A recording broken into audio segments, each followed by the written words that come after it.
ઘણી વખત અંધારામાં છોડેલું તીર પણ નિશાના પર વાગી જતું હોય છે। Directorate of revenue intelligence DRI અને ગુજરાત એટીએસના કિસ્સામાં મહદ અંશે આવું જ થયું છે। તેઓએ પાલડીમાં મહાલક્ષ્મી 4 રસ્તા નજીક આવિષ્કાર એપાર્ટમેન્ટના એક બંધ ફ્લેટમાં દરોડા પાડ્યા, ત્યારે તો જાણે તેમના હાથમાં કુબેરનો ખજાનો લાગ્યો હોય તેવી સ્થિતિ હતી। આખો ફ્લેટ ભરીને સોનું, સોનાના દાગીના, કરોડો રોકડા રૂપિયા અને મોંઘી મોંઘી ઘડિયાળો તેમના હાથે લાગી હતી। બંને વિભાગના અધિકારીઓ આ બધું જોઈને સ્તબ્ધ થઈ ગયા હતા। તેમને જાણે કોઈ રાજાનો ગુપ્ત ખજાનો મળી ગયો હોય તેવી મનોસ્થિતિ હતી।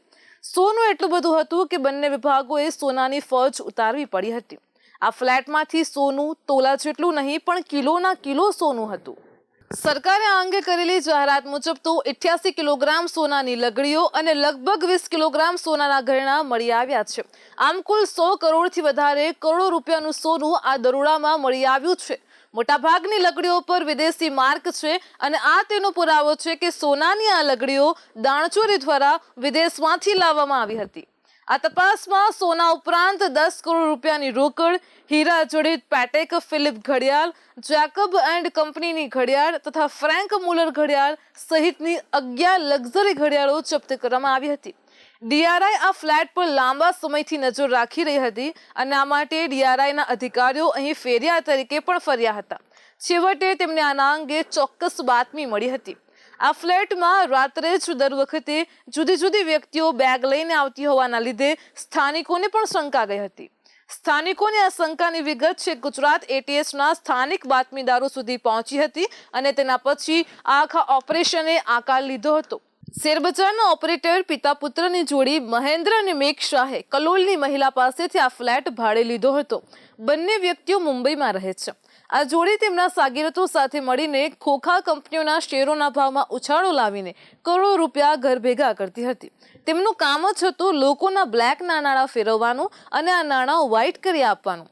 પિતા પુત્રની આ જોડી 15 થી 20% કમિશન લઈને બિલ્ડરો, રાજકારણીઓ, ઉદ્યોગપતિઓના બ્લેકના વ્હાઇટ કરી આપતી હતી। હવે પિતા પુત્રની આ જોડીએ શેરબજારમાં લાખો નાના રોકાણકારોને કરોડો રૂપિયામાં નવડાવ્યા છે। કાળિયા તરીકે જાણીતા મહેન્દ્ર શાહ અને મેઘ શાહની જોડી પાસે હવાલાના અને બ્લેકના કરોડો રૂપિયાનો હિસાબ હોવાનું પણ મનાય છે। આ બધાની વિગતો તેમને ત્યાંથી પકડાયેલા ચોપડામાંથી પણ મળી શકે છે। આના પગલે હવાલાના કરોડો રૂપિયાના હિસાબો તથા કૌભાંડનો પણ પર્દાફાશ થઈ શકે છે।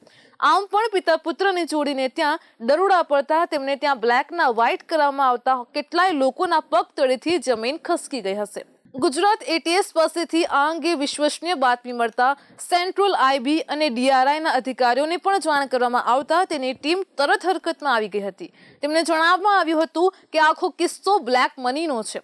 આના પગલે આગામી દિવસોમાં ઈડી પણ તે તપાસમાં જોડાય તો આશ્ચર્ય નહીં થાય, કારણ કે તેમાં હવાલાની પણ વાત છે।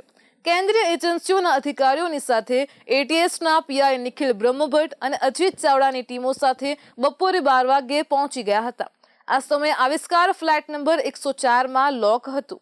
અધિકારીઓએ ફ્લેટના સેક્રેટરી અને પ્રમુખને પૂછતા 104 નંબર કલોલમાં રહેતા કલ્યાણી શેઠનો હોવાની ખબર પડી હતી। તેની સાથે આ ફ્લેટ તેમણે મેઘ શાહને આપ્યો હોવાનું તેમણે જાણવા મળ્યું હતું અને તેના પછી એક સમયે તેમણે ફ્લેટ તોડવાનું પણ વિચાર્યું હતું। તપાસ એજન્સીનો ફોન જતા મહેન્દ્ર શાહના વકીલ અને સંબંધી ચાવી લઈ આવી પહોંચતા ડીઆરઆઈ અને સેન્ટ્રલ આઈબીએ ગુજરાત એટીએસ સાથે મળી સર્ચ ઓપરેશન કર્યું હતું। તેમાં સોનાનો આટલો જંગી જથ્થો ઝડપાયો છે। આ ઘટનાના પગલે મહેન્દ્ર મેઘ શાહ ભૂગર્ભમાં ઉતરી ગયા છે। તેમણે ઓપરેટર તરીકે અને લોકોને બ્લેકના વ્હાઇટ કરી આપી કરોડો રૂપિયા ભેગા કર્યા છે। આ રૂપિયા દ્વારા અમદાવાદમાં જમીન અને મુંબઈમાં બંગલા ખરીદ્યા હોવાનું પણ કહેવાય છે। એક જ ફ્લેટમાં તપાસ અભિયાન 24 કલાક ચાલ્યું। તેના પરથી જ કેટલી સંપત્તિ મળી હશે તેનો અંદાજ પણ લગાવી શકાય છે। બિનસત્તાવાર વર્તુળોના જણાવ્યા પ્રમાણે તો 400 કિલો સોનું અને 100 કરોડ રોકડા મળ્યા હોઈ શકે છે, પરંતુ ડીઆરઆઈનો આંકડો જુદું જ કહે છે। હાલમાં તો સંપત્તિ અને કાગળિયા જ હાથમાં આવ્યા છે। હવે ડીઆરઆઈ આ કેસમાં આગામી દિવસોમાં રહસ્યોદ્ઘાટન કરી શકે તો ઠીક છે, બાકી આ પ્રકારના કેસોમાં બહુ તો આવક કરતા વધારે સંપત્તિનો કેસ બનાવીને જંગી દંડ વસૂલી આરોપીઓને છોડી દેવાય છે। બીજી કોઈ કાર્યવાહી થતી નથી। પિતા પુત્રની આ જોડી સામે અગાઉ પણ ભૂતકાળમાં કાયદાકીય ગાળિયા પડી ચૂક્યા છે, પણ તેમને આ પ્રકારના ગાળિયામાંથી નીકળવાની ફાવટ આવી ગઈ છે। હવે આ વખતે તેઓ સફળ રહે છે કે નહીં તે જોવાનું રહેશે।